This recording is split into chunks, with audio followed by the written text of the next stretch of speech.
Good morning पिलामाने माई academy बा मो पाठशाला को तुम मानक स्वागत।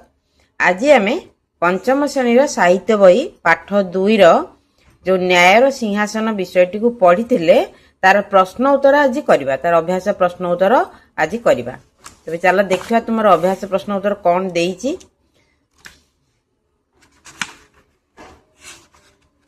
एठी तुम आरंभ होइछि अभ्यास प्रश्न उत्तर एटी को आम आज करवा।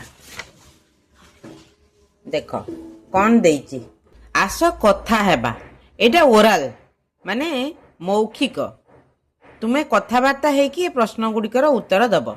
तबे प्रश्न गुड़िक कौन अच्छी एक नंबर रे अच्छी तुमर प्रिय खेल कौन तुम्हें से खेल को किपरि खेल तुम भितर माने सांग सांग भितर तुम्हें ये सब प्रश्नर उत्तर को तुम्हें तांको पचारिबो से तुमको पचारिबे तुम्हें तार उत्तर देव से तार तांको प्रश्नर उत्तर देबे।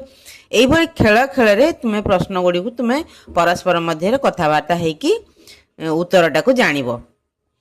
2 नंबर कौन देला तुम्हें केबे कौनसी समस्यार समाधान करिछ कि तुमर अनुभूति वर्णना करे। एटा भी सही मौखिक तुम्हें जदि कौनसी समस्या रे पड़ी जाइछ बा अन्य केही जदि कौनसी समस्या रे पड़िछि तुम्हें तार समाधान करिछ ताहले तुम्हें से विषय रे कहबो। एठी जदि तुमको केबे राजा कर दिया जिवो तुम्हें कौन सब करिवो।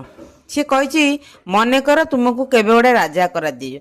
एबे तो राजा राजुड़ा शासन नहीं एबे तो आमर गणतंत्र शासन चली किंतु मन कर जदि तुमको राजा कर दिया जिवो ताले तुम सब कौन करिवो। तुम्हें राजा हेले कौन करिवो एटा तुम सांग मानू कहबो बा श्रेणी रे शिक्षक आ पिला माने मिसिक मध्य ए सब विषय रे आलोचना करि परिबे।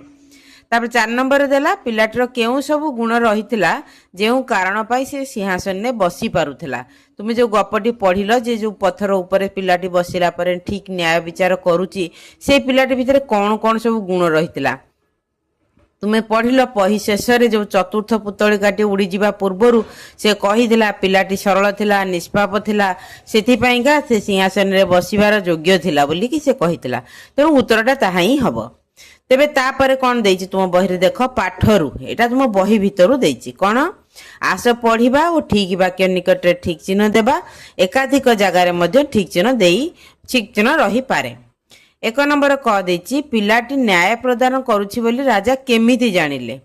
4टा ऑप्शन देइछि पिलांक दुष्टामीरु लोके पिलाटीर न्याय को प्रशंसा करुथिबारु पिला माने पिलाटी विरोध रे कहिबारु मंत्री माने पिलाटीर बुद्धि को प्रशंसा करिबारु। कोडा आदरु हबो ना लोके पिलाटीर न्याय को प्रशंसा करुथिबारु राजा जानिले जे पिलाटी न्याय प्रदान करूछि बोली ह ना नहीं। ख नंबर कोन देइछि केउ कथा राजा को अधिक आश्चर्य लागिला। 4टा ऑप्शन सेम देइछि पिला माने खेल खेल रे न्याय करथिले लोक माने राजा को दरबार को जाऊ नथिबारु सिंहासन रे बसिथिबा पिला ठीक न्याय प्रदान करुथिबारु सिंहासन रे कौनसी चमत्कारिता रहिथिबारु। एक्चुअली राजा एथिरे कोन पय आश्चर्य हेतिले ना सिंहासन रे बसिथिबा पिला ठीक न्याय प्रदान करथो राजा आश्चर्य हेगले एते छोट पिलाटा एते सुंदर भाव रे केमति न्याय विचार करि पारुची। तापर ग नंबर देला पिलांको एही खेल एते मजा काहेकि लागिला जेउथि पय से माने एही खेल प्रतिदिन खेलिबाकू लागिले। तार उत्तर कौन हेई पारिबो कारण से माने राजा भळई हेबार मजा पाउथिले कारण यह अन्य खेल ठारू अधिक मनोरंजन देउथिला कारण यह तांको न्याय दरबार न्याय करिवार अनुभव प्रदान करुथिला। 4 नंबर देला कारण एही खेल द्वारा से माने सारा नगरी रे प्रसिद्धि अर्जन करि पारथिले। एथिरु प्रथम ऑप्शन टी देखो कारण से माने राजा भଳି हेबार मजा पाउथिले मो मते रे एही प्रश्न उत्तरटी ठीक हबो। तेबे एटा हेई पारिबो आ शेषटा मध्ये हेई पारिबो कारण एही खेल द्वारा से माने सारा नगरी रे प्रसिद्धि अर्जन करि पारथिले। तुमर प्रथम रु देइतला एकाधिक जगह रे मध्ये चिन्ह ठीक चिन्ह रही पारिबो तनु ए दीटा जाक रे रही पारिबो तुमे दीटा जाक देई पारो किबा गोटिए मध्ये देई पारो बुझिलो। ता पर प्रश्नटा कोन अछि चलो देखिदबा। ता पर प्रश्न अछि राजा काहे कि उपवास और प्रायश्चित कले सिंहासन रे से बसिबा पई योग्य होई परिबे कारण तांको कर्म पाई पश्चाताप होइथिला मूर्ति माने तांको एपरि करिबाकू कहिले लोक माने तांको एपरि करिबाकू कहिले। तार उत्तरटी हबो मूर्ति माने तांको एपरि करिबाकू कहिले सेथि पई का से उपवास और प्रायश्चित करूथिले। तापर कोन देइछि भाव और लेख एटा को उत्तर लिखियाकू पड़िबो। निम्न प्रदत्त प्रश्न गुड़िकर उत्तर निज खातार लेख। ଏକ ନମ୍ବର ଦେଲା ପିଲାମାନେ ମଞ୍ଚ ସିଂହାସନରେ ବସି ପାରୁଥିଲେ ହେଲେ ରାଜା ସେଥିରେ ବସି ନ ପାରିବାର କାରଣ କଣ? ଏ ପ୍ରଶ୍ନର ଉତ୍ତର ମୁଁ ଖାତାରେ ଲେଖିଦେଇଛି, ତୁମମାନଙ୍କୁ ପଢେଇ ଦଉଛି, ତୁମମାନେ ଶୁଣିନିଅ ଆଉ ତାକୁ ଖାତାରେ ମଧ୍ୟ ଲେଖିନିଅ। ତାହେଲେ ଏକ ନମ୍ବର ପ୍ରଶ୍ନର ଉତ୍ତର ମୁଁ କଣ ଏଠି ଲେଖିଛି? ପିଲାମାନଙ୍କର ମନ ନିର୍ମଳ, ନିଷ୍ପାପ ଓ ପବିତ୍ର ଥିଲା, କିନ୍ତୁ ରାଜା ଭୋଜଙ୍କ ମନରେ ଅହଙ୍କାର ଏବଂ ଅନ୍ୟ ଗୁଣର ଅଭାବ ଥିଲା, ତେଣୁ ସେ ସିଂହାସନରେ ବସି ପାରିଲେ ନାହିଁ। ଏକଦମ ସର୍ଟକଟରେ ଉତ୍ତରଟିକୁ ମୁଁ ଦେଇଛି, ତୁମେ ଏଇ ଉତ୍ତରଟିକୁ ଲେଖିପାର କିମ୍ବା ନିଜ ଇଚ୍ଛା ଅନୁସାରେ ଉତ୍ତର ଦେଇପାର। ତେବେ 2 ନମ୍ବର ପ୍ରଶ୍ନ କଣ ଅଛି ଚାଲ ଦେଖିଦବା। 2 ନମ୍ବର ପ୍ରଶ୍ନ ତମର ଅଛି, ପ୍ରାୟଶ୍ଚିତ କରିବା ପରେ ରାଜାଙ୍କୁ ସିଂହାସନରେ ବସିବାର ଅଧିକାର ମିଳିବାର ଆବଶ୍ୟକ ଥିଲା କି? ଯଦି ହଁ ବା ନାହିଁ ତାର କାରଣ ଲେଖ। ଏ ପ୍ରଶ୍ନର ଉତ୍ତର କଣ ମୁଁ ଲେଖିଛି ଚାଲ ଦେଖିଦବା। ତେବେ ଏ ପ୍ରଶ୍ନର ଉତ୍ତର ହେଲା ନାହିଁ, କାରଣ କେବଳ ବାହ୍ୟ ଉପବାସ କିମ୍ବା ପ୍ରାୟଶ୍ଚିତ ଦ୍ୱାରା ମନ ସମ୍ପୂର୍ଣ୍ଣ ପବିତ୍ର ହୋଇ ନଥାଏ। ସିଂହାସନରେ ବସିବା ପାଇଁ ରାଜା ବିକ୍ରମାଦିତ୍ୟଙ୍କ ଭଳି ପ୍ରକୃତ ଉଦାରତା ଏବଂ ନିଷ୍କଳଙ୍କ ହୃଦୟର ଆବଶ୍ୟକତା ଥିଲା। ବୁଝିପାରିଲ? କାରଣ ଏଇ ସିଂହାସନଟା ହଉଛି ପୂର୍ବରୁ ରାଜା ବିକ୍ରମାଦିତ୍ୟଙ୍କର ସିଂହାସନ ଥିଲା। ପୂର୍ବରୁ ଯୋଉ ରାଜା ଥିଲେ, ଯିଏକି ବିକ୍ରମାଦିତ୍ୟ ଥିଲେ, ତାଙ୍କର ସେ ସିଂହାସନଟା ଥିଲା। ସିଏ ଥିଲେ ସହୃଦୟ ବ୍ୟକ୍ତି, ବହୁତ ଦୟାଳୁ ବ୍ୟକ୍ତି। ସେଇଭଳି ହୃଦୟ ନିଷ୍ପାପ ବା ସହୃଦୟ ବ୍ୟକ୍ତି ମାନଙ୍କର ଭଳି ହୃଦୟ ରହିପାରିଲେ ଏ ସିଂହାସନର ଅଧିକାରୀ ହେଇପାରିବ, ବା ଶିଶୁମାନଙ୍କ ପରି ନିର୍ମଳ ନିଷ୍ପାପ ରହିପାରିଲେ ମଧ୍ୟ ଏ ସିଂହାସନ ସେଇ ଲୋକମାନଙ୍କ ପାଇଁକା ଯୋଗ୍ୟ ହେଇପାରିବ, ବା ସେମାନେ ଯୋଗ୍ୟ ହେଇପାରିବେ ଏ ସିଂହାସନରେ ବସିବା ପାଇଁକା। ବୁଝିପାରିଲ? ତାପରେ 3 ନମ୍ବର ପ୍ରଶ୍ନ କଣ ଦେଇଛି ଚାଲ ଦେଖିଦବା। 3 ନମ୍ବର ପ୍ରଶ୍ନ ଅଛି, 2 କୃଷକ ନିଜ କଳିର ସମାଧାନ କରିବା ପାଇଁ ରାଜାଙ୍କ ପରିବର୍ତ୍ତେ ପିଲାଙ୍କ ନିକଟକୁ ଯିବାକୁ କାହିଁକି ସ୍ଥିର କଲେ? କାରଣ ସେତେବେଳକୁ ଯୋଉ କୃଷକ 2 ଜଣ ଆସିଲା ବେଳକୁ ପିଲାମାନେ ଅଲରେଡି ପ୍ରସିଦ୍ଧି ଲାଭ କରିସାରିଥିଲେ ଯେ ଠିକ ନ୍ୟାୟ ବିଚାର କରୁଛନ୍ତି ବୋଲି। ତେବେ ତାର ଉତ୍ତର କଣ ହେବ ମୁଁ ଲେଖିଛି ଦେଖ। କାରଣ ସେଇ ପିଲାଟି ଲୋକମାନଙ୍କୁ ଉପଯୁକ୍ତ ନ୍ୟାୟ ଦେଉଛି ବୋଲି ରାଜ୍ୟ ସାରା ପ୍ରସିଦ୍ଧି ଲାଭ କରିସାରିଥିଲା। ପିଲାଟି ସେଇ ମଞ୍ଚ ଉପରେ ବସିବା ମାତ୍ରେ ତା ମଧ୍ୟରେ ଅଲୌକିକ ନ୍ୟାୟ ଶକ୍ତି ପ୍ରକାଶ ପାଉଥିଲା ଓ ସେ ନିରପେକ୍ଷ ନ୍ୟାୟ ପ୍ରଦାନ କରୁଥିଲା। ତାପରେ ମୁଁ ଏଠି ଛାଡି ଦେଇଛି, ତୁମମାନେ ସେଇଠୁ ପ୍ରଶ୍ନର ଅଧାରୁ ଲେଖିପାରିବ। ତେଣୁ 2 ଜଣ କୃଷକ ନିଜର କଳି ସମାଧାନ କରିବା ପାଇଁ ରାଜାଙ୍କ ପରିବର୍ତ୍ତେ ପିଲାଟି ନିକଟକୁ ଯିବାକୁ ସ୍ଥିର କଲେ। ବୁଝିପାରିଲ? ତାପରେ 4 ନମ୍ବର ପ୍ରଶ୍ନ ଦେଇଛି, ଚତୁର୍ଥ ମୂର୍ତ୍ତି ସିଂହାସନ ସହିତ କାହିଁକି ଆକାଶକୁ ଉଡ଼ିଗଲା? ତାର ପ୍ରଶ୍ନର ଉତ୍ତର କଣ ଦେଖିବା। ଯେତେବେଳେ ରାଜା ଭୋଜ ସିଂହାସନରେ ବସିବା ପାଇଁ ଶେଷ ପର୍ଯ୍ୟନ୍ତ ନିଜକୁ ସମ୍ପୂର୍ଣ୍ଣ ଯୋଗ୍ୟ ବୋଲି ପ୍ରମାଣ କରିପାରିଲେ ନାହିଁ, ସେତେବେଳେ ସିଂହାସନକୁ ରକ୍ଷା କରୁଥିବା ଶେଷ ମୂର୍ତ୍ତିଟି ସିଂହାସନ ସହିତ ଆକାଶକୁ ଉଡ଼ିଗଲା। ଏ ଯୋଉ ଆକାଶକୁ ଉଡ଼ିଯିବା, ସିଂହାସନ ଉଡ଼ିବ ଆକାଶରେ, ଏଟା କଣ ସମ୍ଭବ? ଏଇ ଯୋଉ ଦେଲା ଯେ ସେ ମୂର୍ତ୍ତି ସହିତ ସିଂହାସନ ଆକାଶକୁ ଉଡ଼ିଗଲା, ମୂର୍ତ୍ତି କଣ ଉଡ଼ିବ ଆକାଶରେ ନା ସିଂହାସନ କଣ ଆକାଶରେ ଉଡ଼ିବ? କିନ୍ତୁ ଏଟା ଯେହେତୁ ତୁମମାନଙ୍କୁ ଗୋଟେ ଭଲ ଶିକ୍ଷା ଦେବା ପାଇଁ ଗୋଟେ ଗପ ପ୍ରସ୍ତୁତ କରାଯାଇଛି, ତେଣୁ ଏଟାକୁ ଏଇଭଳି ଭାବରେ ଉପସ୍ଥାପନ କରାଯାଇଛି। କିନ୍ତୁ ପ୍ରକୃତରେ ରାଜା ବିକ୍ରମାଦିତ୍ୟ ଥିଲେ, ତାଙ୍କର ସିଂହାସନ ମଧ୍ୟ ଥିଲା, ଏସବୁ ଜିନିଷ ସତ୍ୟ। କିନ୍ତୁ ତାକୁ ଟିକେ ପିଲାମାନଙ୍କୁ ବୁଝିବା ପାଇଁ, ଟିକେ ମଜା କରିବା ପାଇଁକା ଏଇଭଳି ଗପ ଆକାର ଦିଆଯାଇଛି ଯେ ମୂର୍ତ୍ତି ବି ଉଡ଼ିଗଲା, ସିଂହାସନ ବି ଉଡ଼ିଗଲା। ବୁଝିପାରିଲ? ତାପରେ 5 ନମ୍ବର ପ୍ରଶ୍ନ କଣ ଦେଇଛି ଚାଲ ଦେଖିଦବା। 5 ନମ୍ବର ପ୍ରଶ୍ନ ଦେଇଛି, ଏଇ କାହାଣୀର ଆଉ ଏକ ନାଁ ଦିଅ। ତୁମେ ଏଇ ନୂଆ ନାଁଟି କାହିଁକି ବାଛିଲ ତାର କାରଣ ଲେଖ। ଯୋଉ ଗପଟିର ନାଁ ଦିଆ ହେଇଥିଲା ତୁମର ନ୍ୟାୟର ସିଂହାସନ, ଏଇ ନ୍ୟାୟର ସିଂହାସନ ନ ଦେଇକି ତୁମେ ଆଉ କଣ ଦେଇପାରିବ କି? ଯଦି ଦେଇପାରିଲ ତାହେଲେ ସେ ନାଁଟାକୁ ତୁମେ କାହିଁକି ବାଛିଲ? ଏଗୁଡାକ ସମ୍ପୂର୍ଣ୍ଣ ଭାବରେ ତୁମେ ମାନେ ନିଜେ ନିଜେ ସ୍ଥିର କରିବ। ଗପଟିର ନାଁ ବଦଳେଇବ କି ନାହିଁ, ବଦଳେଇଲେ କଣ ଦବ ଆଉ କାହିଁକି ଦବ। ବୁଝିପାରିଲ? ତାପରେ କଣ ଦେଇଛି ଦେଖ, ଅନୁମାନ ଓ କଳ୍ପନା। ଏଟା ବି କଳ୍ପନା କରିବା ପାଇଁକା ବା ଓରାଲ ବା ମୌଖିକ। ଏଟା କାହାଣୀର ପୁତଳିକା ଗୁଡିକ ଉଡି ଯାଇଛନ୍ତି, ସେମାନେ କେଉଁଠାକୁ ଯାଇଥିବେ ଓ ସେଠାରେ କଣ କରୁଥିବେ? ଏ ପ୍ରଶ୍ନର ଉତ୍ତର ତ କେବଳ କାହାଣୀ ମାଧ୍ୟମରେ ହିଁ ଦିଆଯାଇପାରିବ। ଏଟା ବାସ୍ତବତା ଆଧିରେ କିଛି ନାହିଁ। ତେଣୁ ତୁମେ ମାନେ କଳ୍ପନା କରିକି ତୁମ ସାଙ୍ଗମାନଙ୍କ ସହିତ ଏଟା କଥା ହବ ଆଉ ତାକୁ ପରସ୍ପର ଶୁଣିବ। 2 ନମ୍ବରରେ କଣ ଦେଲା, ଏଇ କାହାଣୀରେ ଯଦି ରାଜା ସିଂହାସନରେ ବସିବାରେ ସଫଳ ହୋଇଥାନ୍ତେ ତେବେ କଣ ହୋଇଥାନ୍ତା? ତେବେ ଲୋକମାନଙ୍କୁ ଉପଯୁକ୍ତ ନ୍ୟାୟ ବିଚାର ହେଇପାରିନଥାନ୍ତା, ଉପଯୁକ୍ତ ଲୋକମାନେ ଉପଯୁକ୍ତ ନ୍ୟାୟ ପାଇପାରିନଥାନ୍ତେ। କାରଣ ରାଜାଙ୍କ ମନରେ ଗର୍ବ ଅଛି, ଅହଙ୍କାର ଅଛି, କ୍ଷୋଭ ଅଛି, ତେଣୁ ଏସବୁ ବଦଗୁଣ ଗୁଡ଼ିକର ଅଧିକାରୀ ହେଇଥିବାରୁ ରାଜା କ'ଣ ଉପଯୁକ୍ତ ନ୍ୟାୟ ପ୍ରଦାନ କରିପାରିବେ? ତେଣୁ ସେ ଯଦି ବି ରାଜା ହେଇଥାନ୍ତେ ଲୋକମାନଙ୍କୁ ଉପଯୁକ୍ତ ନ୍ୟାୟ ଦେଇପାରିନଥାନ୍ତେ। ବୁଝିପାରିଲ? ତେଣୁ ତାପରେ ପ୍ରଶ୍ନ କ'ଣ ଦେଇଛି ଚାଲ ଦେଖିଦେବା। ତାପରେ ଦେଇଛି ଭାଷାର କଥା, ନିମ୍ନଲିଖିତ ବାକ୍ୟ ଗୁଡ଼ିକୁ ଧ୍ୟାନ ଦେଇକି ପଢ଼। ତେବେ ତ ବଡ଼ ଆଶ୍ଚର୍ଯ୍ୟ କଥା, ଯାହା ବି ହେଉ ଏଇ ମଞ୍ଚ ସିଂହାସନର କିଛି ଚମତ୍କାରିତା ଅଛି, ମୁଁ ଏହାର ଯାଞ୍ଚ କରିବି। ଏ ବାକ୍ୟରେ ତୁମେ କିଛି ଦେଖିପାରୁଛ? କେବଳ ଶବ୍ଦ କେତୋଟି ଲେଖାଯାଇଛି, କୋଉଠି ପୂର୍ଣ୍ଣଚ୍ଛେଦ ନାହିଁ, କୌଣସି ବିରାମ ଚିହ୍ନ ନାହିଁ, କିଛି ନାହିଁ। ଉପର ଲିଖିତ ବାକ୍ୟ ପଢିବା ସମୟରେ କିଛି ଅସୁବିଧା ହୋଇଥିବ। ଏବେ ଆଉ ଥରେ ସେଇ ବାକ୍ୟକୁ ପଢିବା। ପ୍ରକୃତରେ ଏଇ ବାକ୍ୟଟିକୁ ପଢିଲା ବେଳେ କିଛି ତାର ଭାବ ଆମେ ପାଇପାରିବାନି ବା ଅର୍ଥ ବି କିଛି ଜାଣିପାରିବାନି। ତେବେ ତ ବଡ଼ ଆଶ୍ଚର୍ଯ୍ୟ କଥା, ଯାହା ବି ହେଉ ଏହି ମଞ୍ଚ ସିଂହାସନର କିଛି ଚମତ୍କାରିତା ଅଛି, ମୁଁ ଏହାର ଯାଞ୍ଚ କରିବି। କିଛି ଆଦେହରେ ନାହିଁ, ପୂର୍ଣ୍ଣଚ୍ଛେଦ ନାହିଁ, କିଛି ନାହିଁ, କୋଉଠି ରହିବ କୋଉଠି ନ ରହିବ କିଛି ନାହିଁ। ତେଣୁ ପରବର୍ତ୍ତୀ ବାକ୍ୟଟା କେମିତି ଦେଲା? ତେବେ ତ ଏହା ବଡ଼ ଆଶ୍ଚର୍ଯ୍ୟ କଥା, ଯାହା ବି ହେଉ ଏଇ ମଞ୍ଚ ସିଂହାସନର କିଛି ଚମତ୍କାରିତା ଅଛି, ମୁଁ ଏହାର ଯାଞ୍ଚ କରିବି। ଏଇ ବାକ୍ୟଟିକୁ ବା ଏଇ ପଦଟିକୁ ଆମେ ପଢିବା ପାଇଁକା ବହୁତ ସହଜ ଲାଗିଲା। କୋଉଠି ରହିବ, କୋଉଠି କମା ଦିଆହେଇଛି, କୋଉଠି ପୂର୍ଣ୍ଣଚ୍ଛେଦ ରହିଛି, ଏସବୁ ବିରାମ ଚିହ୍ନ ରହିଛି, ଏସବୁ ଚିହ୍ନ ରହିବା ସହିତ ଆମକୁ ବାକ୍ୟଟିକୁ ପଢିବା ପାଇଁକା ସୁବିଧା ହେଲା, ଆଉ ଏହାର ଅର୍ଥ ମଧ୍ୟ ଆମେ ବୁଝିପାରୁଛେ। ଏବେ ଉପରୋକ୍ତ ବାକ୍ୟ ପଢିବା ପରେ ପୂର୍ବଥର ପରି କୌଣସି ଅସୁବିଧା ହୋଇନଥିବ। ବାକ୍ୟ ଗୁଡ଼ିକର ଭାବ ଓ ଅର୍ଥ ମଧ୍ୟ ବୁଝିପାରିଥିବ। ଏହାର କାରଣ ହେଲା ବାକ୍ୟରେ କିଛି ବିଶେଷ ଚିହ୍ନ ଯେମିତିକି ଇନଭର୍ଟେଡ କମା, କମା, ସେମିକୋଲନ, ପୂର୍ଣ୍ଣଚ୍ଛେଦ ଏ ପ୍ରୟୋଗ କରାଯାଇଛି। ଏହି ପ୍ରକାର ଚିହ୍ନକୁ ବିରାମ ଚିହ୍ନ କୁହାଯାଏ। ତେବେ ତୁମ ପାଇଁ ଗୋଟେ କାମ ଦିଆହେଲା। ଏଠି କ'ଣ ନା ତଳେ ଦିଆଯାଇଥିବା ବାକ୍ୟ ଗୁଡ଼ିକରେ ବିରାମ ଚିହ୍ନ ବସାଇ ଆଉ ଥରେ ଲେଖ। ଦେଖ କ'ଣ ଦେଇଛି? କରେ ରହିଯାଆନ୍ତୁ ରାଜା ଯେଉଁ ପିଲା ଏ ସିଂହାସନରେ ବସୁଥିଲା ସେ ଅତ୍ୟନ୍ତ ସରଳ ନିଷ୍ପାପ ଥିଲା, ତା ମନ କଳୁଷିତ ନଥିଲା। ତୁମେ ଯଦି ନିଜକୁ ଏଭଳି ଯୋଗ୍ୟ ମନେ କରୁଛ ତେବେ ଏହି ସିଂହାସନରେ ବସିପାର। ଏଥିରେ କୌଣସି ଜାଗାରେ କୌଣସି ପୂର୍ଣ୍ଣଚ୍ଛେଦ ନାହିଁ, କୌଣସି କମା ନାହିଁ, କୌଣସି ଇନଭର୍ଟେଡ କମା ନାହିଁ, କିଛି ବି ବିରାମ ଚିହ୍ନ ନାହିଁ।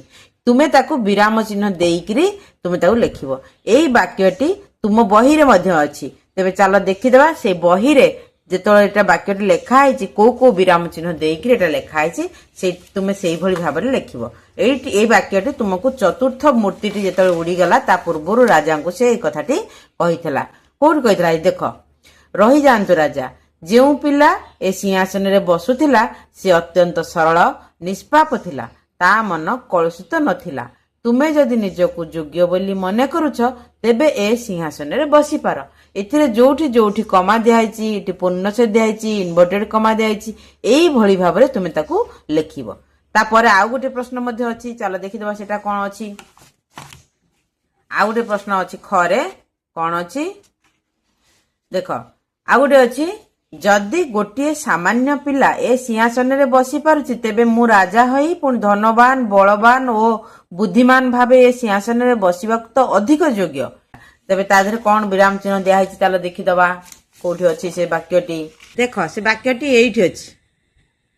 ଯଦି ଇନଭର୍ଟେଡ କମା ଆରମ୍ଭ ହେଇଛି, ଯଦି ଗୋଟିଏ ସାମାନ୍ୟ ପିଲା କମା ଏ ସିଂହାସନରେ ବସି ପାରୁଛି ତେବେ ମୁଁ ରାଜା ଭାବେ ତ ଅଧିକ ଯୋଗ୍ୟ, ପୁଣି ମୁଁ ଧନବାନ କମା ବଳବାନ ଓ ବୁଦ୍ଧିମାନ, ଏଣୁ ମୁଁ ଏ ସିଂହାସନରେ ବସିବାକୁ ଅଧିକ ଉପଯୁକ୍ତ। ପୂର୍ଣ୍ଣଚ୍ଛେଦ ତାପରେ ଇନଭର୍ଟେଡ କମା। ଦେଖିପାରୁଛ ବାକ୍ୟରେ କେତେଟା ବିରାମ ଚିହ୍ନ ରହିଛି। ଏଇଭଳି ଭାବରେ ତୁମେ ବିରାମ ଚିହ୍ନ ଦେଇକି ପଢିଲେ ବାକ୍ୟଟି ଭଲ ଶୁଭିଥାଏ ଆଉ ତାର ଭାବ ଅର୍ଥ ବୁଝି ହୋଇଥାଏ। ବୁଝିପାରିଲ? ତାପରେ 2 ନମ୍ବରରେ କ'ଣ ଦେଇଛି ଦେଖ, ତୃତୀୟ ପୁତ୍ତଳିକା ମଧ୍ୟ ଉଡ଼ିଗଲା। ଏହି ବାକ୍ୟକୁ ଆଧାର କରି ନିମ୍ନ ପ୍ରଶ୍ନର ଉତ୍ତର ଶିକ୍ଷକଙ୍କ ସହାୟତାରେ ଲେଖ। କରିଦେଲା ଏହି ବାକ୍ୟରେ ବିଶେଷ୍ୟ ପଦ କେଉଁଠି? କୋଉଟା ଏଟା ବିଶେଷ୍ୟ ପଦ? ପୁତ୍ତଳିକା ହେଉଛି ବିଶେଷ୍ୟ ପଦ।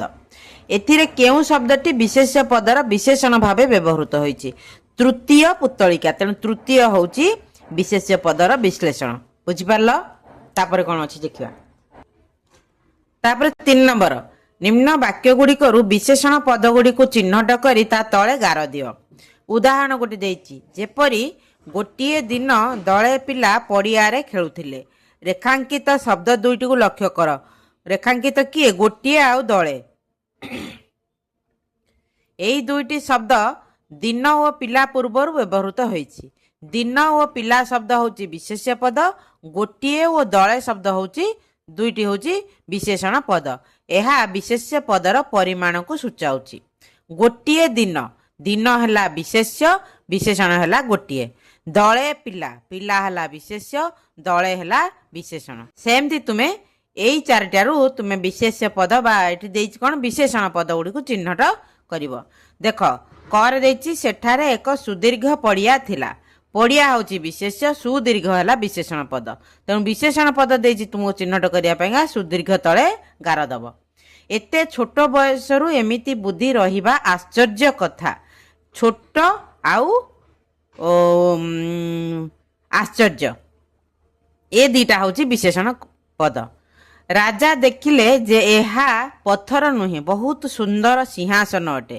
ସୁନ୍ଦର ସିଂହାସନ ହେଲା ବିଶେଷ୍ୟ, ତାକୁ ସୁନ୍ଦର ହେଉଛି ବିଶେଷଣ। ସୁନ୍ଦର ଶବ୍ଦ ତଳେ ତୁମେ ଗାର ଦେବ। ହଜାର ହଜାର ଲୋକ ସିଂହାସନ ଦେଖିବାକୁ ଭିଡ଼ ଜମାଇଲେ। ଲୋକ ହେଲା ବିଶେଷ୍ୟ, ହଜାର ହଜାର ହେଉଛି ବିଶେଷଣ। 4 ନମ୍ବର ତାପରେ 4 ନମ୍ବର ଦେଲା ତୁମ ନିକଟରେ ଏମିତି କେଉଁ ବିଶେଷ ଗୁଣ ଦରକାର ଯାହାଦ୍ୱାରା ତୁମେ କାହାଣୀରେ ଥିବା ସିଂହାସନ ଉପରେ ବସିପାରିବ। ଲେଖ। ଏଠି କେତେଟା ଦେଇଛି? 1 2 3 4 5 6 7 8ଟା ଦେଇଛି। 8ଟା ସଦ୍ଗୁଣ, 8ଟା ଭଲ ଗୁଣର ନାଁ ଏଠି ଲେଖିବ। ଯେମିତିକି ସରଳତା, ନିଷ୍ପାପ, ଆଉ ଦୟାଳୁ, ପରୋପକାରିତା, କ୍ଷମା, ଧୈର୍ଯ୍ୟଶୀଳ, ଆଉ ନ୍ୟାୟ ପ୍ରଦାନ କରୁଥିବ, ଆଉ କ'ଣ ପ୍ରଜାବତ୍ସଳ ହେଇଥିବ। ଏଇସବୁ ଗୁଣ ଗୁଡ଼ିକ ତୁମେ ଏଠି ଲେଖିପାରିବ। ଦେଖ ମୁଁ ଲେଖିଦେଲି ସରଳତା, ନିଷ୍ପାପତା, ଧୈର୍ଯ୍ୟଶୀଳ, ନ୍ୟାୟ ପ୍ରଦାନକାରୀ, ଦୟାଳୁ, ପରୋପକାରୀ, ଉତ୍ତମ ଚରିତ୍ର, ବୁଦ୍ଧିମାନ, ଆହୁରି ବି ଅନେକ ସଦ୍ଗୁଣ ଅଛି ଯାହାର ନାଁ ମଧ୍ୟ ତୁମେ ଲେଖିପାର। ତାପରେ ପ୍ରଶ୍ନ କ'ଣ ଅଛି ଚାଲ ଦେଖିଦେବା।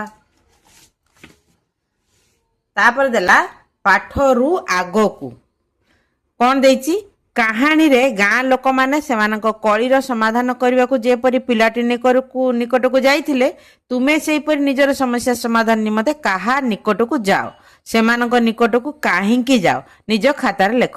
ଏଗୁଡ଼ିକ ନିଶ୍ଚିତ ଭାବରେ ତୁମ କଥାବାର୍ତ୍ତା ହେଇକିରି ତୁମେ ଯଦି ତୁମର କିଛି ପ୍ରୋବ୍ଲେମ୍ ହେଇଛି, ତୁମେ ମାମା ବାବା କିମ୍ବା ତୁମ ମାମୁଁ କି କାହା ପାଖକୁ ତ ଗୁଡ଼ା ଯାଉଥିବ ନା, କିମ୍ବା ତୁମର ସ୍କୁଲ ଟିଚର କିମ୍ବା କୌଣସି ବେଷ୍ଟ ଫ୍ରେଣ୍ଡ ହେଇଥିବ, କାହା ପାଖକୁ ତ ସମସ୍ୟାର ସମାଧାନ କରିବା ପାଇଁ ଯାଉଥିବ।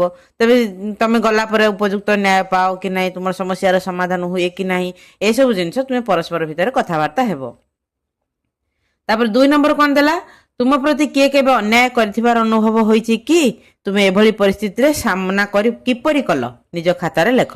এইটা ମଧ୍ୟ ତୁମର ସମ୍ପୂର୍ଣ୍ଣ ଭାବରେ ବ୍ୟକ୍ତିଗତ କଥା, ତୁମର ନିଜର ଅନୁଭବର କଥା। ତୁମେ ଏଗୁଡ଼ିକୁ ଖାତାରେ ଲେଖିପାର ବା ପରସ୍ପର କଥା ହେଇପାର। ପାଠାଗାରର ବ୍ୟବହାର। ତୁମେ ପଢ଼ିଥିବା ନ୍ୟାୟର ସିଂହାସନ ଗଳ୍ପଟି ବହୁ ବର୍ଷ ପୁରୁଣା 32 ସିଂହାସନରୁ ଆସିଛି। ଏହି ପୁସ୍ତକରେ ରାଜା ବିକ୍ରମାଦିତ୍ୟଙ୍କ ଉପରେ ଆଧାରିତ 32ଟି ସୁନ୍ଦର କାହାଣୀ ରହିଛି। କାହାଣୀ ଗୁଡ଼ିକ ଅତ୍ୟନ୍ତ ରୁଚିକର, ମନଲୋଭା ଓ ଆକର୍ଷଣୀୟ। ଏଗୁଡ଼ିକ ତୁମ ଲାଇବ୍ରେରୀରେ ଯଦି ଏଇ ବହି ବିକ୍ରମାଦିତ୍ୟଙ୍କ ଉପରେ ଆଧାରିତ ଗପ ଗୁଡ଼ିକ ଯଦି ଥାଏ, ତୁମେମାନେ ସେଗୁଡ଼ିକୁ ଆଣିକି ପଢ଼ିବ ଆଉ ସୁନ୍ଦର ସୁନ୍ଦର କାହାଣୀ ମଧ୍ୟ ସେଥିରୁ ପାଇପାରିବ। ତୁମେ ତୁମ ବିଦ୍ୟାଳୟର ପାଠାଗାରରୁ ପଞ୍ଚତନ୍ତ୍ର, ହିତୋପଦେଶ ଓ ଜାତକ କାହାଣୀମାଳା ଭଳି ପୁସ୍ତକ ଖୋଜି ପଢ଼। ଗଳ୍ପରୁ ଯାହା ଶିଖିଲ ଖାତାରେ ଲେଖ, ସାଙ୍ଗମାନଙ୍କ ସହିତ ମଧ୍ୟ ଆଲୋଚନା କର। ତୁମର ଏଇ ବହି ସବୁ ଏ ବର୍ଷ ଯେଉଁ ନୂଆ ବହି ସବୁ ବାହାରିଛି, ଏଥିରେ ପ୍ରଶ୍ନ ବହୁତ କମ୍ ଦେଇଛି। ତେଣୁ ତୁମେ ମାନେ ଭଲ ଭାବରେ ବିଷୟବସ୍ତୁଟିକୁ ପଢ଼ିବ। ଭିତରୁ କୋଉଠିରୁ ବି ପ୍ରଶ୍ନ ଆସିପାରେ, ତାର ଉତ୍ତର ପାଇବା ପାଇଁକା ତୁମକୁ ଭିତରୁ ବହିରୁ ହିଁ ପଢ଼ିବାକୁ ପଡ଼ିବ, କାରଣ ଅଭ୍ୟାସ ପ୍ରଶ୍ନ ଉତ୍ତରରେ ସେମିତି କିଛି ବି ପ୍ରଶ୍ନ ଦେଇନାହିଁ। ତାପରେ ଦେଲା ଆସ ପଚାରି ଲେଖିବା। ସିଂହାସନ ଏକ ସ୍ୱତନ୍ତ୍ର ଆସ୍ଥାନ। ଏଥିରେ ରାଜା ମହାରାଜା ମାନେ ଉପବେଶନ କରନ୍ତି। ଅନେକ କାରୁକାର୍ଯ୍ୟ ସହିତ ବିଶେଷ ମୂଲ୍ୟବାନ ପଦାର୍ଥ ବ୍ୟବହାର କରି ସିଂହାସନ ତିଆରି କରାଯାଏ। ଠିକ୍ ସେହିଭଳି ଆହୁରି ଆମ ଦୈନନ୍ଦିନ ଜୀବନରେ ବସିବା ପାଇଁ ଅନେକ ବସ୍ତୁ ରହିଛି। ସେଗୁଡ଼ିକୁ ଖୋଜିବା, ସେଗୁଡ଼ିକର ବର୍ଣ୍ଣନା କରିବା ଓ ସେଗୁଡ଼ିକର ନାମ ଲେଖିବା। ଏଥିରେ କିଛି ନାହିଁ, ପ୍ରଶ୍ନ ନାହିଁ, ଉତ୍ତର ନାହିଁ, କିଛି ନାହିଁ। ଖାଲି ଓରାଲି ତମେ ଯାହା ପଢ଼ିବ, କେବଳ ପଢ଼ିବା କଥା, ଆଉ ଏଥିରେ କିଛି ନାହିଁ। ପରୀକ୍ଷାରେ ପ୍ରଶ୍ନ ପାଇଁକା ତୁମକୁ ସେ ବିଷୟବସ୍ତୁଟିକୁ ଥରୋଲି ପଢ଼ିବାକୁ ପଡ଼ିବ। ପ୍ରତ୍ୟେକଟି ଧାଡ଼ିରୁ ଟିଚର ମାନେ ହୁଏତ କୋଉଠାରୁ କୋଶ୍ଚିନ୍ ବାହାର କରି ତୁମ ପାଇଁକା ପ୍ରଶ୍ନ ତିଆରି କରିବେ। ତା ପରବର୍ତ୍ତୀ କ'ଣ ଦେଇଛି ଚାଲ ଦେଖିବା। ଏଠି ଦେଖ କ'ଣ ଦେଇଛି? ଏଠି ବସ୍ତୁ କେତେ ଗୁଡ଼ା ଦେଇଛି, ବର୍ଣ୍ଣନା, ତାପରେ ଆମ ଅଞ୍ଚଳରେ ଏହାର ନାମ। ଏଠି ଯେଉଁ ବସ୍ତୁ ସବୁ ଦେଇଛି ଏଗୁଡ଼ିକର କାମ କ'ଣ ଏଠି ଲେଖା ହବ, ଆଉ ତାକୁ କ'ଣ ତୁମ ଗାଁରେ, ତୁମ ସହରରେ, ତୁମ ଏରିଆରେ କ'ଣ କୁହନ୍ତି ତାକୁ ନାଁ ଲେଖାଇବ। ହଉ, ବସ୍ତୁ ହେଲାଟା ସପ। ସପ ତ ସମସ୍ତଙ୍କ ଘରେ ଅଛି, ଶୋଇଥାଉ ଆମେ ସେଥିରେ। ଏହା ଘାସ, ବାଉଁଶ କିମ୍ବା ପ୍ଲାଷ୍ଟିକରେ ତିଆରି। ଏହାକୁ ଭୂମି ଉପରେ ପକାଇ ବସିବାକୁ ହୁଏ ବା ଶୋଇବାକୁ ହୁଏ। ଆମ ଅଞ୍ଚଳରେ ଏହାକୁ ସପ ବି କୁହନ୍ତି। ଦରି, ଦରି ଜାଣିଛ, ଭୋଜି ଭାତରେ ସବୁ ଦରି ପକେଇ ଖାଆନ୍ତି ଲୋକମାନେ, ବା ଘରୁ କେହି ଘରେ କିଛି ଅକେଜନ ହେଲେ ବି ଲୋକମାନେ ଏମିତି ବସିକି ଖାଆନ୍ତି ଏଥିରେ, ବା କୌଣସି ପାଠଚକ୍ର ହେଲେ ମଧ୍ୟ ଆମର ଏଇ ଦରି ଭରି ପଡ଼େ, ଯେଉଁଥିରେ କି ପିଲାମାନେ ବସନ୍ତି। ଏହା ମୋଟା କପଡ଼ା ବା ସୂତାରେ ତିଆରି। ଏହା ବିଭିନ୍ନ କାର୍ଯ୍ୟକ୍ରମ ଉତ୍ସବ ମାନଙ୍କର ବ୍ୟବହୃତ ହୁଏ। ଆକୁ ମଧ୍ୟ ଆମର ବି ଦରି ବୋଲି କୁହାଯାଏ। ମାଞ୍ଚିଆ, ମାଞ୍ଚିଆ, ଖଟିଆ, ପିଢ଼ା, ପଟି, ଏଗୁଡ଼ିକ ସବୁର ବର୍ଣ୍ଣନା ତୁମମାନେ ଏଠି ଲେଖିବ। ଆଉ ୟାକୁ ତୁମ ଏରିଆରେ କ'ଣ କୁହନ୍ତି, ପ୍ରାୟତଃ ସବୁ ଜିନିଷ ଏକା ହିଁ କୁହନ୍ତି। ତେଣୁ ତୁମମାନେ ଏକ୍ଜାକ୍ଟଲି ଏ ନାଁ ଗୁଡ଼ିକ ଏଠି ଲେଖିଦେବ, ନଚେତ୍ ତୁମ ଅଞ୍ଚଳରେ ଯଦି ଆକୁ ଆଉ କିଛି କହୁଥାନ୍ତି ତାହେଲେ ତୁମେ ତାକୁ ଲେଖିବ। ତେବେ ଏ ବିଷୟରେ ବର୍ଣ୍ଣନା ଗୁଡ଼ିକ ମୁଁ ଏଠି ଲେଖିଦେଉଛି, ତାପରେ ତୁମମାନଙ୍କୁ ପଢ଼େଇଦେବି, ତାପରେ ତୁମମାନେ ତାକୁ ଲେଖିନେବ। ବୁଝିପାରିଲ? ଦେଖ, ମୁଁ ଏ ପ୍ରଶ୍ନର ଉତ୍ତର ସବୁ ଲେଖିଦେଇଛି, ପଢ଼ି ଦେଉଛି, ତୁମମାନେ ତାକୁ ଶୁଣିନିଅ ଆଉ ଖାତାରେ ବା ବହିରେ ଲେଖିନିଅ। ଏଇଟା ହେଲା ମାଞ୍ଚିଆ। ଏହା ବେତ କିମ୍ବା ବାଉଁଶରେ ତିଆରି ଏକ ଗୋଲାକାର ଛୋଟ ଆସନ, ଯାହାକୁ ବସିବା ପାଇଁ ବ୍ୟବହାର କରାଯାଏ। ତାକୁ କେତେକ ଜାଗାରେ ମୁଢ଼ା ମଧ୍ୟ କୁହାଯାଏ ବା ମାଞ୍ଚିଆ ମଧ୍ୟ ସେଇ ମାଞ୍ଚିଆ କୁହାଯାଏ। ଆଉ ଏଇଟା ଦେଖ ଖଟିଆ। ଏହା କାଠ ଢାଞ୍ଚାରେ ଦଉଡ଼ି ବୁଣି ତିଆରି କରାଯାଇଥାଏ। ଏ ଚାରିକଡ଼ ଯାକ ହେଉଛି କାଠ, ମଝି ଗୁଡ଼ା ଯେଉଁଟା ଦେଖୁଛ ସେଗୁଡ଼ା ଦଉଡ଼ି। ଏହା ଉପରେ ଶୋଇବା କିମ୍ବା ବସିବା ପାଇଁ ବ୍ୟବହାର କରାଯାଏ। ଏଟାକୁ ମଧ୍ୟ ଖଟିଆ କୁହାଯାଏ। ତାପରେ କ'ଣ ଦେଲା, ଏଇଟା ହେଉଛି ପିଢ଼ା। ଏହା କାଠରେ ତିଆରି ଏକ ଛୋଟ ଆସନ, ସାଧାରଣତଃ ଖାଇବା ବେଳେ କିମ୍ବା ପୂଜା କାର୍ଯ୍ୟରେ ଏହା ବ୍ୟବହାର କରାଯାଏ। ଏଟାକୁ କାଠ ପିଢ଼ା ମଧ୍ୟ କୁହାଯାଏ। ତାପରେ ଦେଲା ପଟି। ଏହା ଏକ ବିଶେଷ ପ୍ରକାର ଗଛର ନରମ କାଠି ବା ନଳକୁ ଶୁଖେଇ ତିଆରି କରାଯାଇଥାଏ। ଏହା ଶୋଇବା ବସିବା ପାଇଁ ବ୍ୟବହାର କରାଯାଏ। ତାକୁ କେତେକ ଜାଗାରେ ପାଟି ବୋଲି କୁହନ୍ତି କିମ୍ବା ଶୀତଳ ପାଟି ବୋଲି କୁହନ୍ତି। ଏଇଥିପାଇଁକା କାରଣ ଏହା ଉପରେ ଶୋଇଲେ ବହୁତ ଥଣ୍ଡା ଲାଗେ, ଯେହେତୁ ଗୋଟେ ଘାସରୁ ଗୋଟେ ଗଛରୁ ତିଆରି ହେଇଛି ଏଟା, ସେଥିପାଇଁ ଏଟା ବହୁତ ଥଣ୍ଡା ଲାଗେ। ବୁଝିପାରିଲ? ତାହେଲେ ଏଠି କ'ଣ ଦେଲା, ବୁଝିଲେ ଜାଣିବ। ଆମ ଓଡ଼ିଆ ଭାଷାରେ ଅନେକ ପହେଳି ରହିଛି, ସେଗୁଡ଼ିକୁ ପଢ଼ି ବୁଝିଲେ ଆମକୁ ବହୁତ ଆନନ୍ଦ ମିଳେ। ଆସ ସେଇଭଳି ପହେଳି ପଢ଼ିବା, ବୁଝିବା ଓ ସେଗୁଡ଼ିକ ସମ୍ପର୍କରେ କହିବା। 1 ନମ୍ବରରେ କ'ଣ ଦେଲା, ସଫା ଥିବା ବେଳେ ଦେହ ମୋ କଳା, ମଇଳା ହୋଇଲେ ଦିଶଇ ଧଳା, ଶ୍ରେଣୀ ଭିତରେ ମୁଁ ରହେ, କହିଲ ଦେଖି ମୁଁ କିଏ? କହିଲ, ଏଟାର ଉତ୍ତର କ'ଣ ହବ? ଉତ୍ତର ହବ କଳାପଟା। କଳାପଟାରେ ଯେତେବେଳେ କିଛି ଲେଖା ହେଇନଥାଏ, ପୁରା ବ୍ଲାକ୍ ଥାଏ, ଯେତେବେଳେ ସେଥିରେ ଚକରେ ସବୁ ଲେଖା ହେଇଯାଏ ସେଟା ଧଳା ହେଇଯାଏ। ସେଥିପାଇଁ ସେ କହୁଛି ଯେତେବେଳେ ମୁଁ ମଇଳା ହେଇଯାଏ ସେତେବେଳେ ମୁଁ ଧଳା ଦିଶେ। ଓଲଟା କଥା, ଯେତେବେଳେ ସଫା ଥାଏ ସେତେବେଳେ ମୁଁ କଳା ଦେଖାଯାଏ, ଯେତେବେଳେ ମଇଳା ହେଇଯାଏ ସେତେବେଳେ ମୁଁ ଧଳା ଦେଖାଯାଏ। ଶ୍ରେଣୀ ଭିତରେ ମୁଁ ଥାଏ, ତେଣୁ କୋଉଟା ହବ? ଏଇଟା ହବ କଳାପଟା।